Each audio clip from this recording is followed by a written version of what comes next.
kabarnya? Amin. Semoga kabarnya semuanya baik. Masih semangat belajarnya? Apa? Masih. Campur. Yang nggak semangat kenapa? Yang gantung. Habis bersih butuh kembali. Capek untuk kembali. Oke. Sebelum pembelajaran dimulai, alangkah baiknya kita berdoa dulu. Semoga pembelajaran kita hari ini berjalan dengan lancar dan amin ya Rabbal alamin. Oke, sebelum pembelajaran dimulai, Ibu akan absen kehadiran terlebih dahulu. Seperti biasa yang hadir perkenalkan dulu ya. Abdul Aziz, Abu Malik, Adrian Alamsyah, Ahmad Raihan, Ahmad Sofian, Alsa,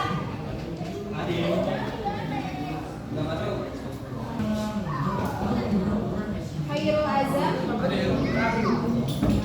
Fadil Manul Hakim, Hadir. Fairuz Faturrahman,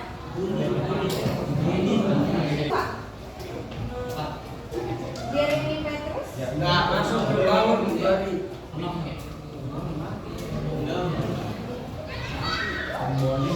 Elisa Alif, Kresna Wibawa, Zaki Maulana.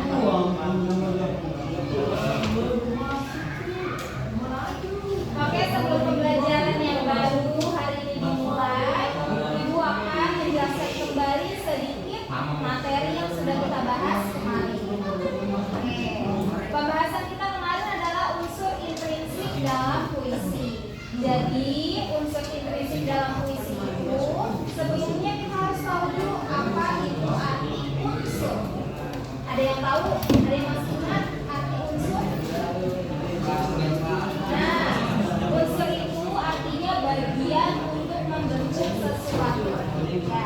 Jadi kalau ada kata unsur, boleh yang di sebelah sana tidak berisik.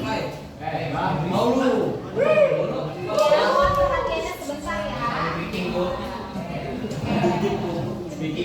Jadi kalau misalnya kalian membaca atau pernah mendengar kata unsur, unsur itu artinya bagian untuk membentuk sesuatu. Nah, unsur intrinsik puisi itu yang pertama ada diksi. Diksi artinya pemilihan kata yang digunakan penyair untuk menyampaikan maksud dari puisi yang akan disampaikan. Kemudian yang kedua ada imaji. Imaji itu digunakan ya memilih kata untuk menciptakan imajinasi bagi para pembaca atau pendengar. Kemudian yang ketiga ada kata konkret. Kata konkret itu adalah kata yang ingin disampaikan oleh penyair dengan makna yang jelas secara langsung tanpa kita perlu mencari maknanya terlebih dahulu ya. Kalau gaya bahasa atau majas itu kebalikan dari kata konkret. Kalau misalnya gaya bahasa itu atau majas, kita perlu cari terlebih dahulu artinya untuk memahami makna tersebut ya. Kemudian ada versi. Versifikasi itu berkaitan dengan bunyi setiap akhir baris atau kata dalam puisi. Ya, seperti yang kita bahas kemarin, pantun. Pantun adalah contoh puisi lama. Biasanya di akhirnya terdapat akhiran bunyi yang sama. Nah, itu namanya versifikasi. Ya. Jadi kemudian yang terakhir adalah litografi. Litografi itu berkaitan dengan penyair bagaimana menuliskan puisinya. Yang kita tahu kalau puisi itu bentuknya hanya baris lurus, tapi ternyata puisi juga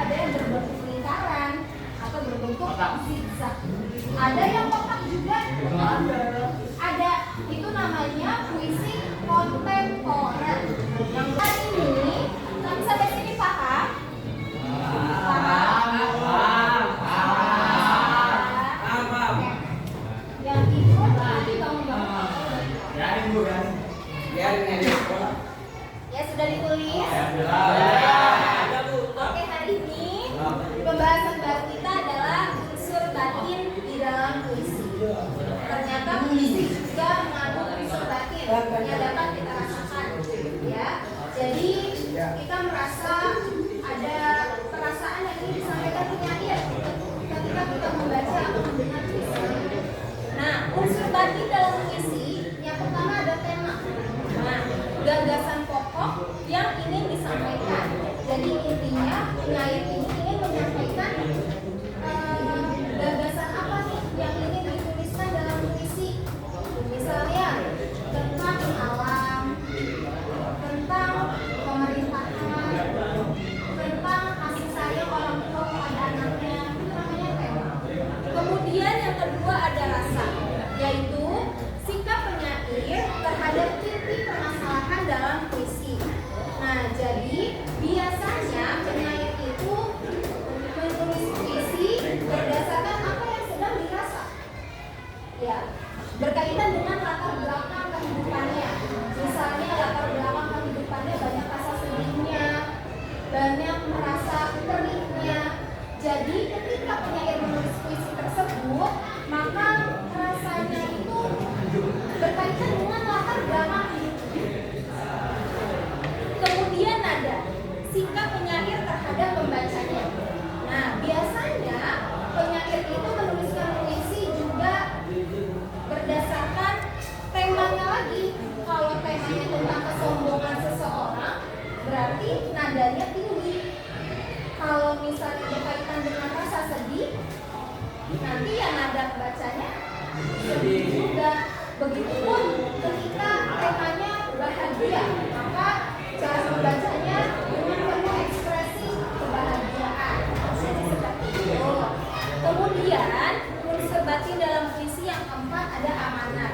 Nah, jadi amanat itu bukan hanya di dongeng, bukan hanya di cerpen, novel, tapi puisi juga punya amanat. Amanat itu adalah pesan yang ingin disampaikan oleh penyair kepada pembaca atau pendengar. Sampai sini paham? Ya.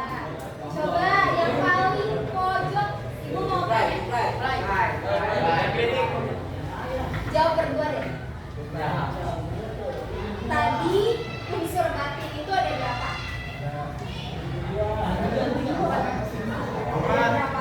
Empat. Ada 4. Kalau amanat itu artinya apa? Amanat adalah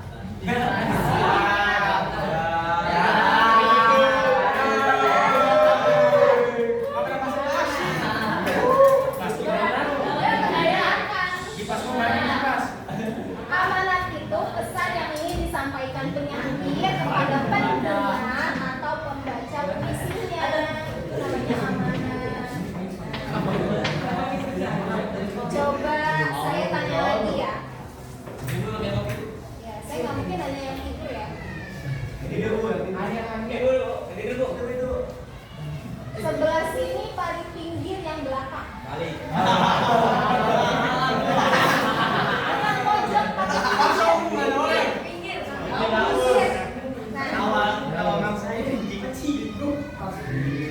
Unsur batin itu ada rasa. Menurut kamu rasa itu apa?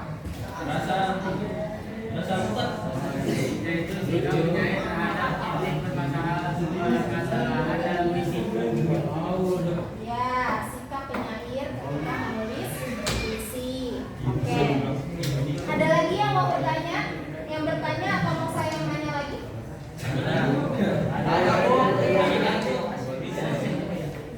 Oke. Nanti saya tanya lagi. Nah, sekarang ada unsur ekstrinsik dalam puisi.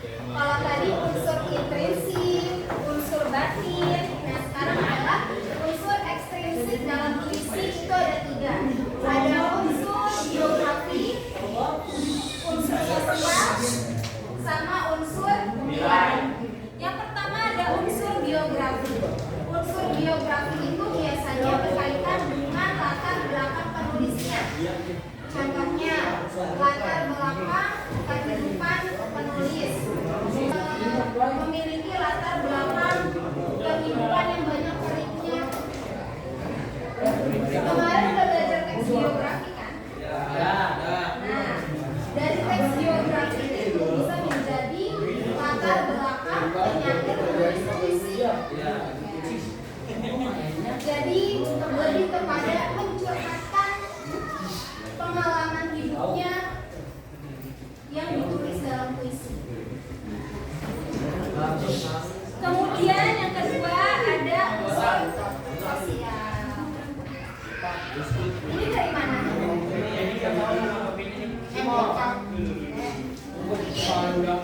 Unsur sosial. Unsur sosial itu berkaitan dengan apa yang sedang dilihat di sekitarnya. Misalnya yang dilihat sama penyair akhir-akhir ini, kayaknya keadaan di sekitarnya lagi kacau, lagi banyak keributan, misalkan, atau misalkan lagi banyak pertengkaran. Nah, nanti itu menjadi sebab kenapa penyair menuliskan puisi tersebut, karena melihat sekitarnya, melihat keadaan sekitarnya, itu namanya unsur sosial. Ya, jadi berkaitan dengan apa yang sedang ada di sekitar penyair. Bagaimana keadaan yang dilihat sama penyair. Kemudian ada jadi latar belakang kenapa penyair menulis puisi tersebut. Nah, itu namanya unsur sosial.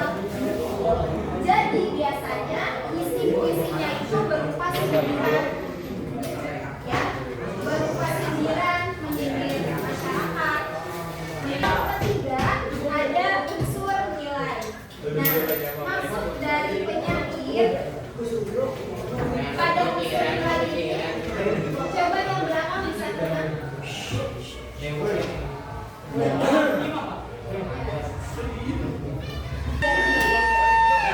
nilai itu maksudnya adalah penyair ingin menyampaikan nilai-nilai. Nilai apa saja? Nilai adat istiadat,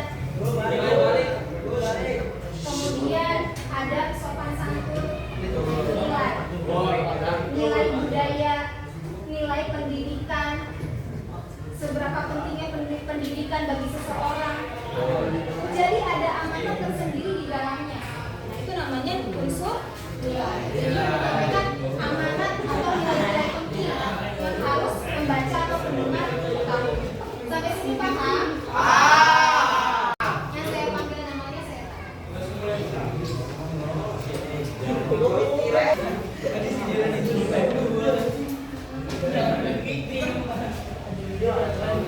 Ahmad Sofia. Mana Ahmad Sofia?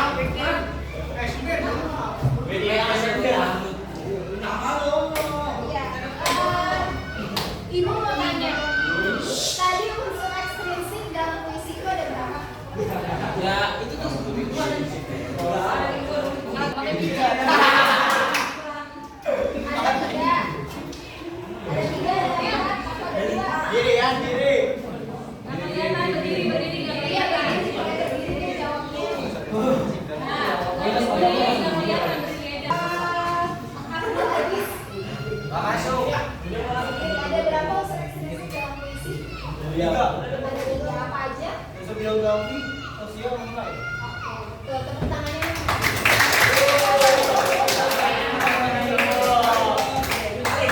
Satu pertanyaan lagi. Mau Muhammad Fatir Dewa menjelaskan.